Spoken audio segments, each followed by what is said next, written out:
அடி மீது அடி வைத்து அழகான நடை வைத்து விளையாட ஓடிவா முருகா,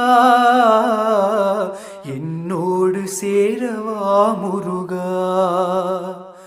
உன்னோடு சாய்ந்தாட உடலிங்கு தள்ளாட உயிர் மெல்ல ஏங்குதே குமரா,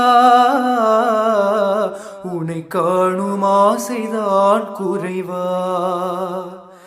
கண்ணோடு ஒளி இல்லை வழி காட்டவாவா, என் மூச்சும் எனதில்லை உனக்காக தேவா. விரைவாய் வருவாய் அழகா, விளையாட ஓடிவா முருகா. ஓம் தத்புருஷாய வித்மஹே மகா